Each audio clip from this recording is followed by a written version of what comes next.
Father, we thank you for this time. We thank you for your presence here. And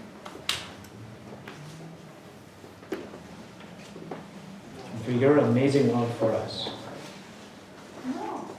Lord, we gather not for ourselves, but, Lord, to direct our praise to you as we have done in song and, Lord, now in your word as we study.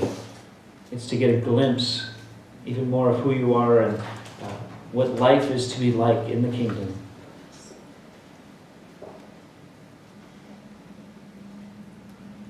Have your way in us today.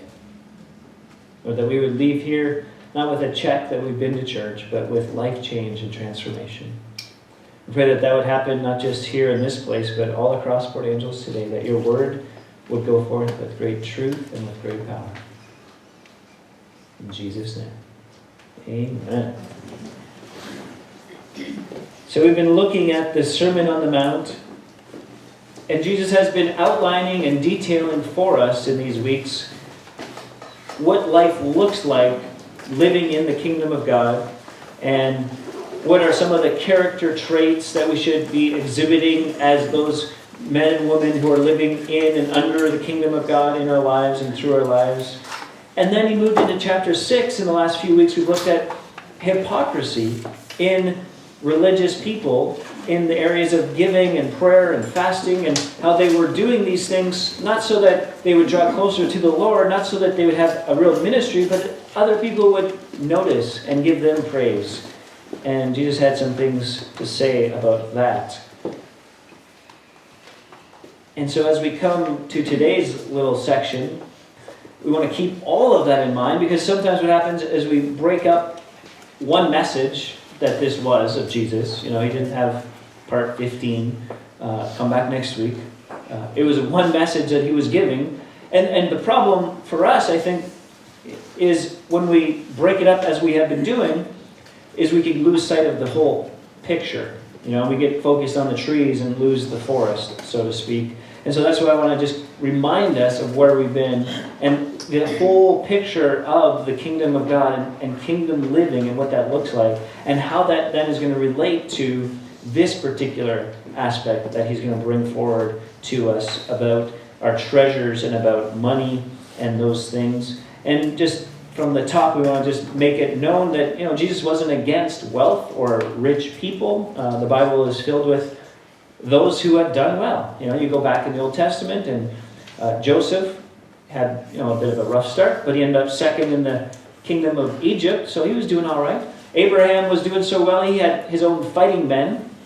David and Solomon, you know, they did all right as well. So there were some wealthy people in the Bible, to name a few. But it's not against the wealthy people that he's going to be talking about, but he's not also speaking against the poor or like a pro-poor message. It's more what's captivated your heart. Where is your heart at? Not that beating little fish-sized thing inside of you, but that inner part of who you are. What's most important in your life? Who are you captivated? What drives you? And so there is obviously elements of money involved in this, and you're like, again? And, you know, that's why I'm just reminding of the big picture and recognizing again that, yeah, it's one of those things Jesus talked about a lot.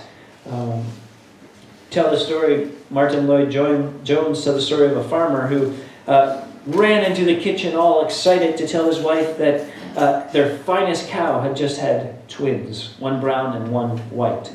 He said, I feel the impulse to dedicate one of these cows to the Lord.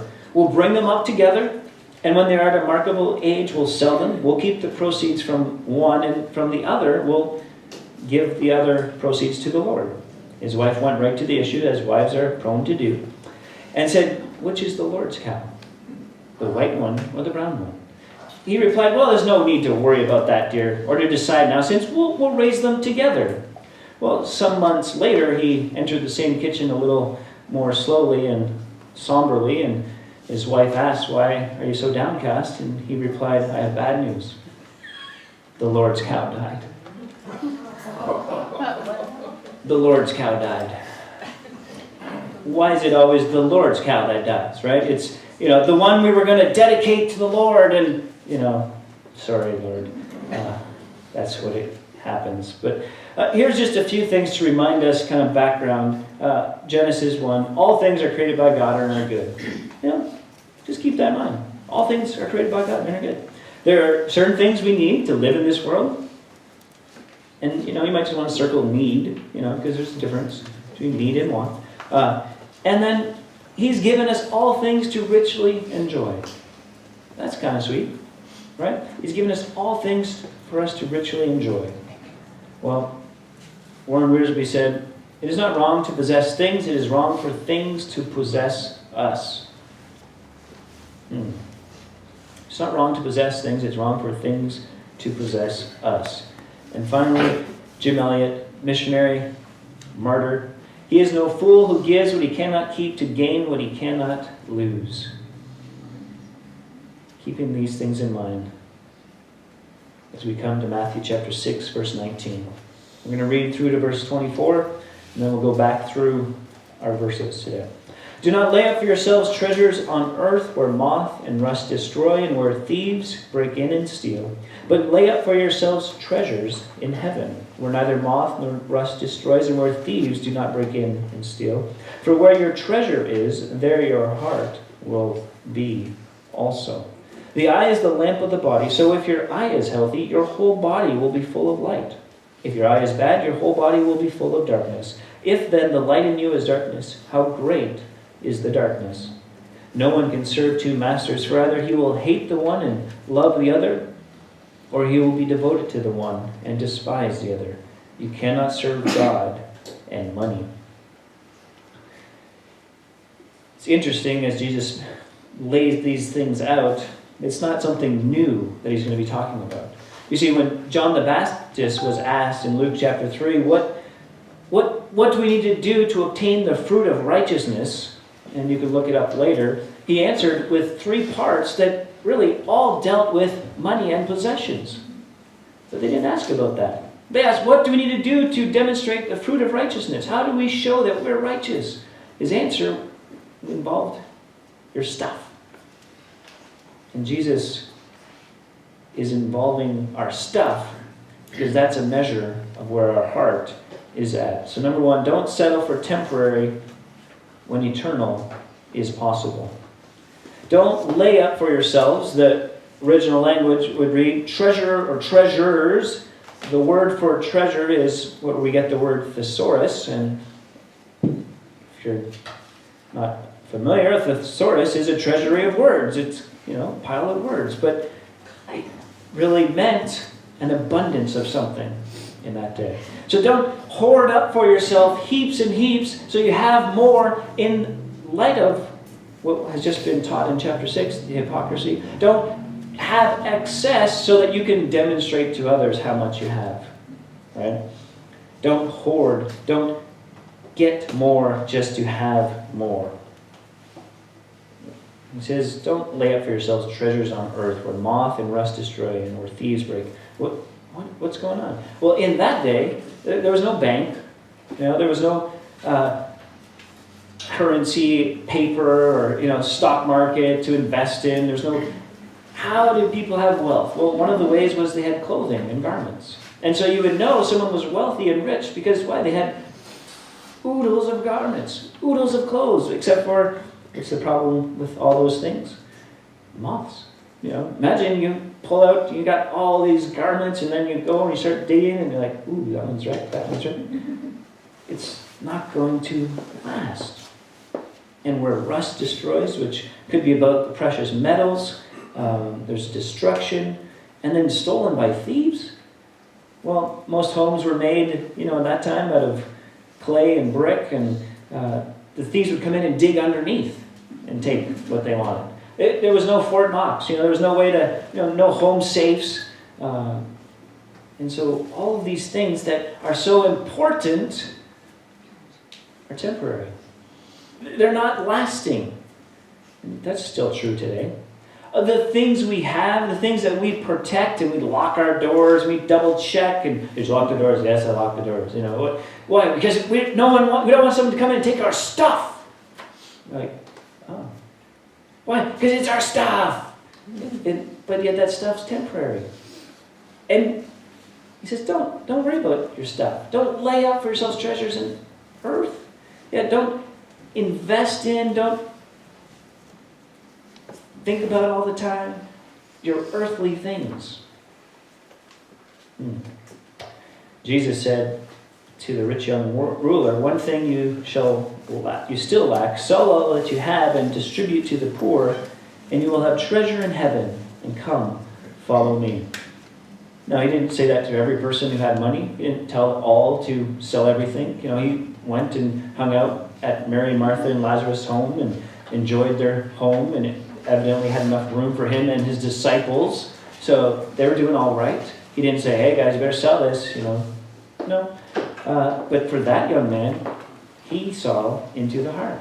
That his treasure was in the things of this world, and that's what he was enraptured with. That's what he was captivated by. And so Jesus said something radical to him because he knew his heart needed to be changed. His focus needed to be changed. Paul said in 1 Timothy 6, those who desire to be rich fall into temptation, into a snare, into many senseless and harmless desires that plunge people into ruin and destruction. And the love of money is the root of all kinds of evil. You might have heard it differently. You might have heard, well, money is the root of all kinds of evil. No. The love of money. And it's the love. Yeah, it's that focus with, obsession for, and occupation with money. That's a problem. Desire to be rich, fall into temptation. What kind of temptation? What kind of snare? What does he mean? Well, if your treasures are things on earth, your mindset is for those things. The temptation is, the snare, the thing that will trip you up, is that's what you're occupied with.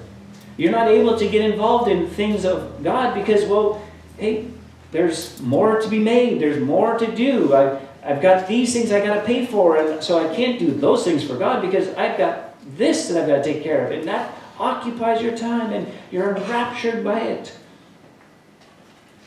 The love of money is the root of all kinds of evil. Hebrews, the writer says, keep your life free from the love of money. Be content with what you have. For he said, I will never leave you nor forsake you. Why are you content with what you have? Well, because Jesus is with you. That's what he's saying. Hey, money, it's not a big deal. Possessions, material things, all you can just hold lightly and openly. Why? Because you got Jesus. He's the greatest treasure. When we lay up for ourselves treasures on earth, we're preoccupied with things that are temporal. We're consumed by things that don't last. In fact, James writes, your riches have rotted, your garments are moth-eaten, your gold and silver have corroded. Their corrosion will be evidence against you and will eat your flesh like fire. You have laid up treasure in the last days. That doesn't sound good. In the Old Testament, there's several examples and stories of people who were laying up treasures for themselves. Remember the story in the book of Joshua? There was a guy named Achan. He wasn't Achan for bacon, but he was looking for something that wasn't his, and as they go into that little place, he was coveting, he saw, he desired, and he took what wasn't to be his, and he hid it. And what happened? Well, be sure your sin will find you out. And destruction came upon his family and on the nation, all because of treasures on earth. Solomon, the wisest man, you read through, Proverbs, you're like, wow, that's amazing. Did some of the dumbest things. Why? Because he got enraptured with, captivated by what? Money, things, and women. And it led to his downfall. Ananias and Sapphira, you think, well, that's Old Testament. Ananias and Sapphira, New Testament. What was their deal? They wanted to be known as great, generous givers to the Lord, and yet they had to lie about it because they were more concerned about the treasure on earth. We'll say this is how much we're giving and how much it's worth, but we'll hold back for ourselves because we work for it. God didn't look too kindly on that. What does it look like in our lives to lay up for ourselves treasures on earth? Well, I'm not sure how many billions the industry is, but storage places only exist Because we what? Lay up treasures on earth. We don't have enough room in our 3,000 square foot homes with 8 garages and sheds all around that we need more extra storage that we pay monthly on. You're like, that's a lot of stuff. It's all going to burn. It's all just going to go away. But then when you have all that stuff, you gotta pay attention to it. And so that takes up more time. Maybe it's more an absence of fellowship, or an absence of getting involved in the things of the Lord and His work. Why? Because you're concerned with the things of this world more. In a survey that was done some time ago, they asked people how much it would take for them to have the American dream. Those who earned $25,000 or less thought they would need around $54,000. Those in the $100,000 annual income thought, about $192,000. Both cases, most people just figure, if I double my income, I will have the American dream. I will have it all figured out. I will have it all taken care of. Just need to double my income. That's all. Paul told Timothy, godliness with contentment is great gain. Godliness with contentment. The Master does not say it's wrong to possess earthly treasure. He does say it's wrong to lay it up for self. We are to hold it as stewards. You can circle it there in verse 19. Do not lay up for yourselves treasures on earth.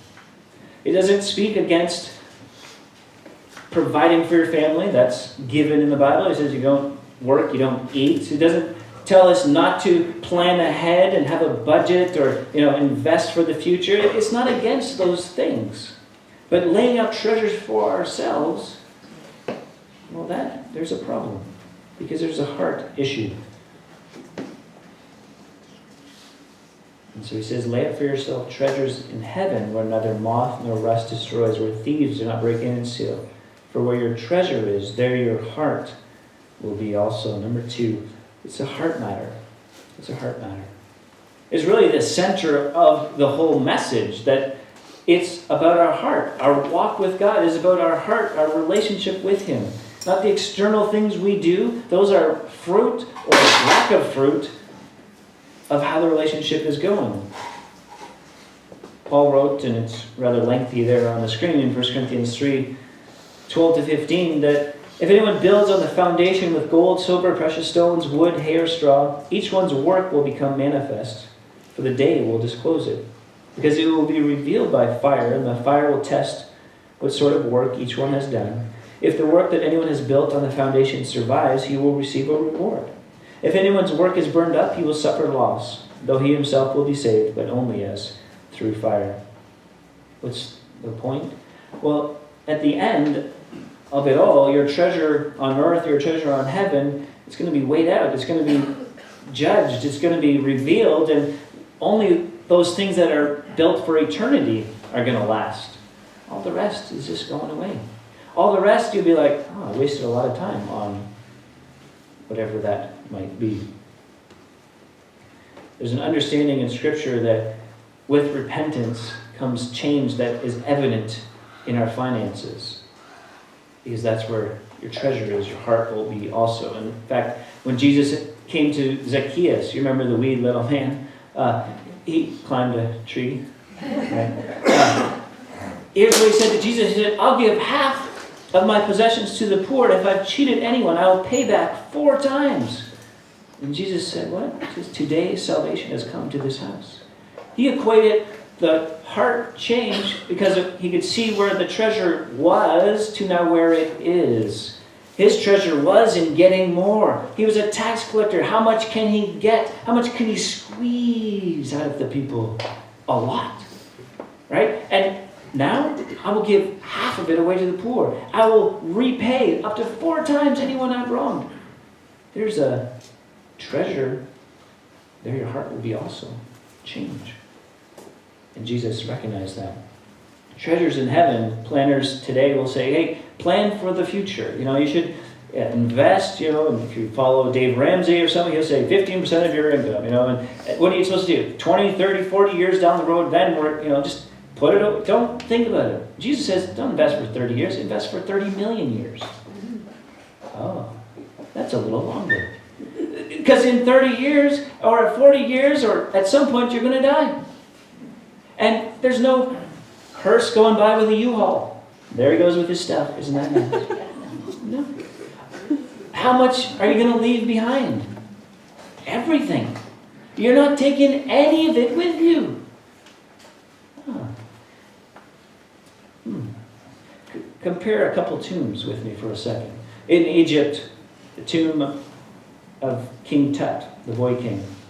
Very ornate sarcophagus, which is just a wooden casket with gold. But inside the tomb was ceilings of gold and silver and bronze, precious metals, and all these things. And then the tomb of Jesus. No, mind you, he just rented. It was just simple. Into no gold, no silver, no treasures, but no body. Jesus walked out of that tomb and is in heaven with all the riches of heaven at the right hand of the Father. King Tut, without his riches. Not sure. He says, lay up for yourself treasures in heaven where neither moth nor rust destroys, where thieves do not break in and steal. Where your heart, treasure is, there your heart will be. Your heart, that seat of who you are, that inner being, is revealed by your treasures. Those things you're consumed with in your time, your energy, and your finances. Your heart follows your treasure, not the other way around. You can't just say, well, I'm going to, declare something, but if your life doesn't back it up, that's what he's going to tell us in verse 22 and 23 with this illustration about the eye. It says in verse 22, the eye is the lamp of the body. If your eye is healthy, your whole body will be full of light. If your eye is bad, your whole body will be full of darkness. If then the light in you is darkness, how great is the darkness? He's not changing to talk about something new. He's just continuing on in the same kind of avenue with a little different illustration. And it really comes down to perspective. What perspective are you living for or from? The eye is the lamp. What you see, if it's healthy, your whole body will be full of light. If there's generosity in your life, you're going to be content and there's going to be light. If there's not, there's going to be darkness. And the Bible fleshes this out in various places. The word for evil or bad here in verse 23 is the word grudging or ungenerous. It says, if you're characteristically ungenerous or begrudgingly with what you have, your possessions, your things, there's a darkness to your life that's blocking you spiritually. And the opposite is true as well. See, generosity is a clearer picture of a spiritual life that is growing and that is committed to the Lord. Like, that seems a little rough. Well, Proverbs 28:22 says, a stingy man hastens after wealth and does not know that poverty will come upon him. You're going after things for this world. It's temporary. And the end is not good. There's healthy and unhealthy. Things that we go after, things that we spend our time with and are consumed by. Paul told Timothy, as for the rich in this present age, charge them not to be haughty, nor to set their hopes on the uncertainty of riches, but on God, who richly provides us with everything to enjoy. They, the rich, are to do good, to be rich in good works, to be generous and ready to share, thus storing up treasure for themselves as a good foundation for the future, so that they may take hold of that which is truly life.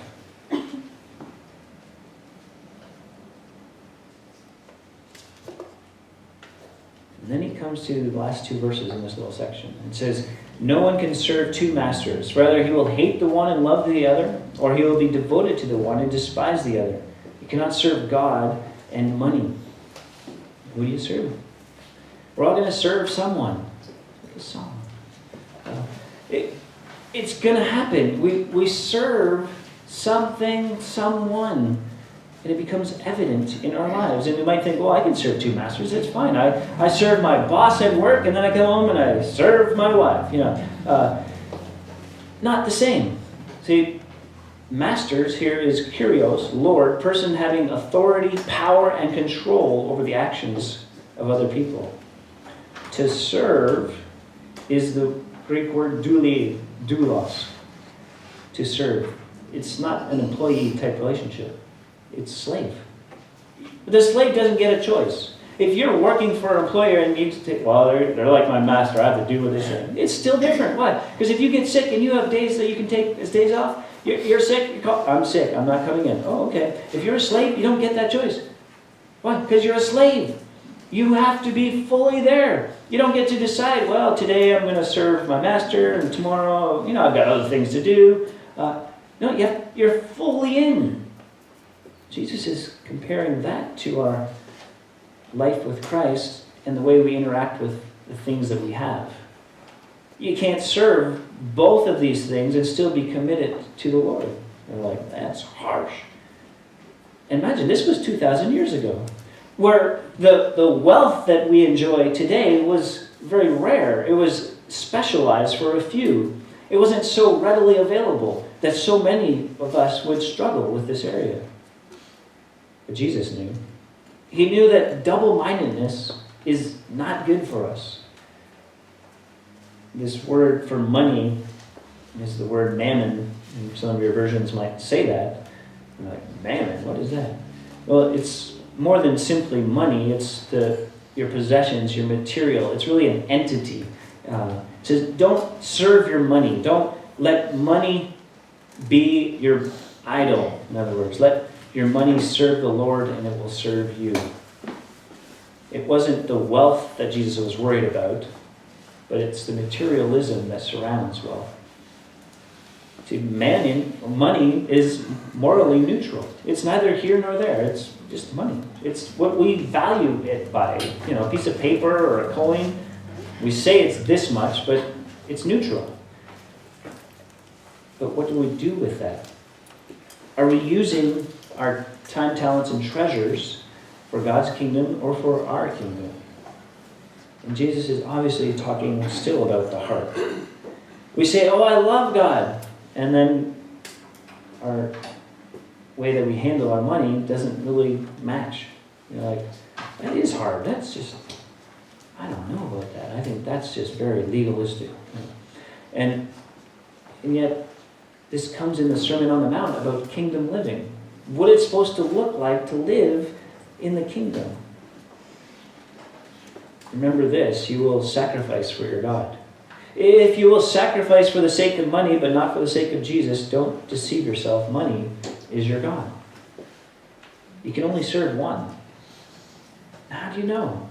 Well, what's it going on in your life? What are you consumed by?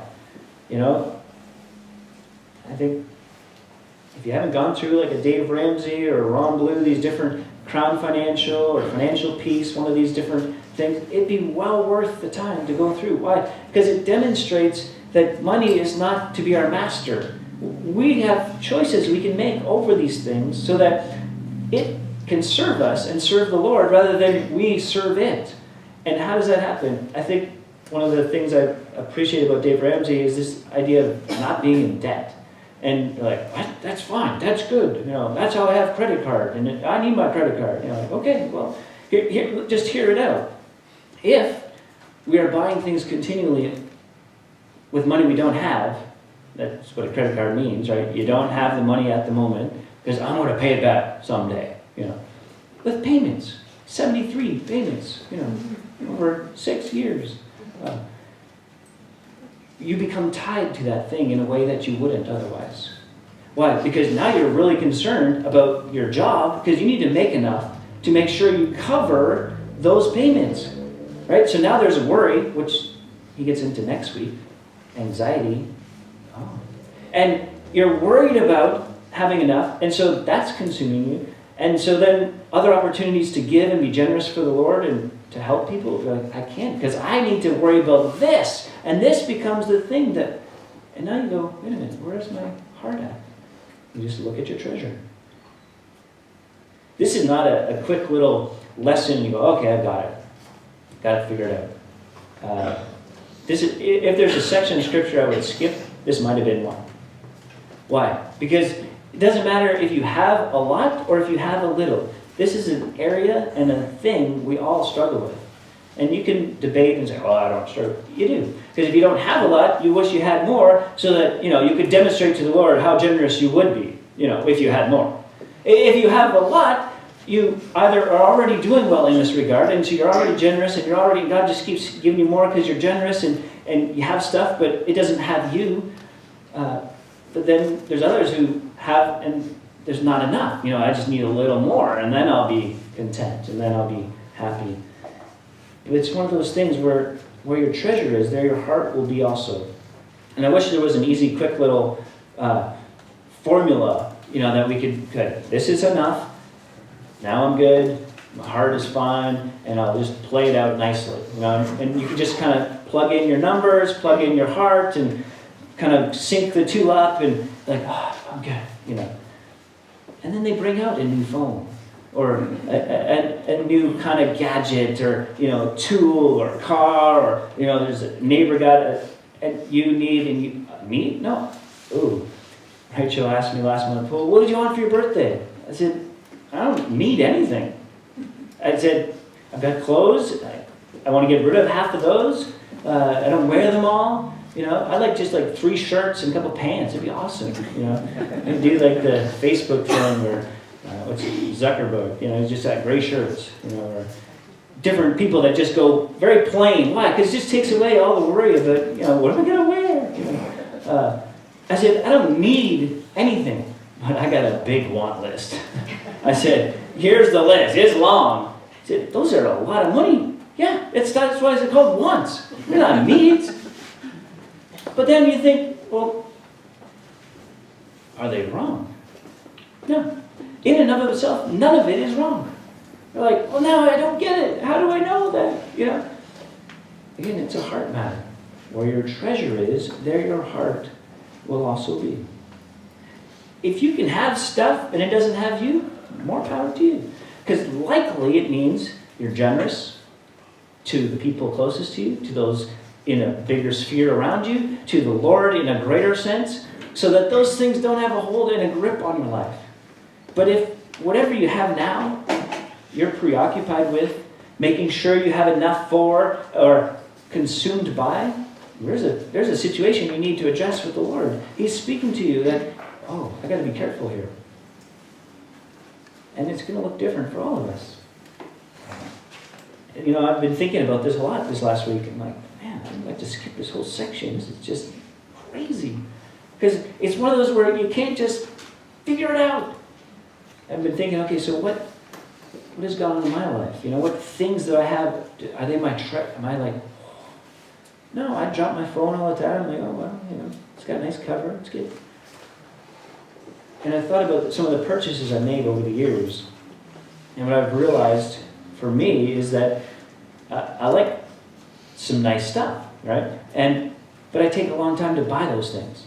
I don't run out the first day and buy the newest thing right away all the time. Or once I want something, I better go get it. Well, sometimes because I don't have the money. And then second, because do I really need this? No, I don't need a lot of those things. And then I have to think about ways that it can really help me in my life, right? We need a microwave. Some people are like, no, you don't, that's bad for you. I'm like, no, we do. Yeah, we do. Because I don't want to wait so long for that thing to cook. We need a microwave. That's debatable, right? And we can go on, we can look at we can get so consumed by worry about all those things that you miss the whole point. It comes back to the heart and your relationship with the Lord. Where your treasure is, there your heart will be also. There's a perspective that we need to have that's between you and God, understanding that He gives all that we need for life and godliness, and then we're just stewards. And the more that we recognize that our stuff is just stuff to be given out and used to further God's kingdom, because that's where the reward's going to be, well, the better off, the more He's going to give. It's a quick give, rich get scheme. No, it's not like that. But there is something to, as you're faithful in little, God gives you more responsibility. He gives you more finances to deal with. Not so that you have more, you're like, oh yeah, I'm just rocking now. I'm moving up the Forbes 400, And if you are, you should be tithing. We would notice if you're on that list, we would notice. I don't think you're here. Or there's a heart issue and you're just hoarding it. You can't serve two masters. And that's really, it's going to be between you and the Lord. It's going to be one of those things where I think you need to take some time this week and allow some conversation. God, does my stuff have me or do you have me? And you'll just be able to examine your checkbook, your time, your energy, the things that you're consumed with, and go, okay, I can see how there's certain aspects of my life that I'm a little more devoted over here than I probably should be. I need to rein it in a little. I need to kind of be on guard. Doesn't mean you need to give away everything you have and like, all right, I'll go live in a tent, and do tent ministry. No, that's not very helpful. But it does mean you need to be careful, and wonder. And so, Black Friday is coming up. We're like, yes, it is. Like, again, probably not many needs are going to be happening on Black Friday. A lot of wants. And I'm thinking about it. I'm looking at the ads. I'm like, what's there that, it's just such a great deal, right? That you got to get it. Like, gotta? Have to? Need to? At what expense? At what cost? And, you're like, well, yeah, I heard you're going to get an Apple Watch. Maybe. But I'm wrestling with it. And I don't want to just run out and buy it because I think, well, I've got a watch. I don't need a watch that talks to me and, I can talk to people on the phone with. Don't need it. But I might get one. You're like, oh, just blew it. No, again, that's why I say I'm wrestling with it. Right? And if God gives me the peace, then I'll buy it and I'll be like, sweet. Right? And if it gets broken the third day, I'll cry. But then I'll realize it's just a thing. And it's okay. And then I'll cry more. And God will be saying, hey, your heart was too invested in that. Oh. So like this watch, it's a nice watch. It tells me, how many steps I take and, maps out my routes when I run and all these things. And it gets scratched up and all that. Like, oh yeah, that's a bummer. Oh, it's okay. It's just a thing. Just a tool. Okay. We got to just be careful about those things. A few quotes to end by. C.T. Studd, missionary, said, only one life, 'twill soon be past. Only what's done for Christ will last. And Ron Blue, financial guy, says, do your giving while you're living so you're knowing where it's going. I like that one. And John Wesley, money stays with me. It would burn me if it did. I throw it out of my hands as soon as possible, lest it should find its way into my heart. Because of royalties and things like that, he was actually very wealthy. Although he died, it's almost like a pauper at the end of his life. But he gave away, oodles and oodles of his money. Because he didn't want it to grip him in such a way. And I think that's Jesus' heart for us. Not that we don't have stuff, not that we don't have treasures, but that those things, those treasures don't grip us.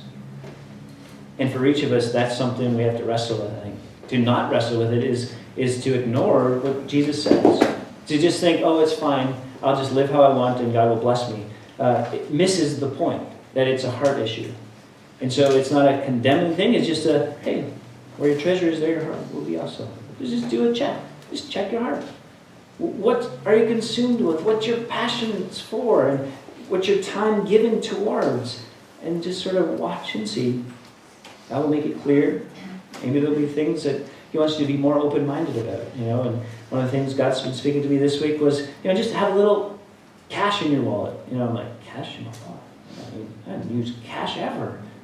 But have that so that you can give it to someone. Like anyone? It's like, yeah. So I'm going to be praying every day. Okay, God, do you want me to give out this $20? You're like, where are you going to be tomorrow? No, it's not like that. But for me, that was something I was like, oh, okay, I could do that. It's going to help me in one sense of freeing. You're like, oh yeah, $20, big deal. Well, it is a big deal. That's a big deal, right? If you start to do that regularly. I don't know what it is for you. I don't know what and where your heart is at. That's between you and the Lord. I don't know how much stuff you do or don't have, or you wish you had and you don't have, and you have but you need more of, or all those things that surround all that stuff. But Jesus just asks us to do a heart check and to respond to him. Let's pray. Lord, we thank you for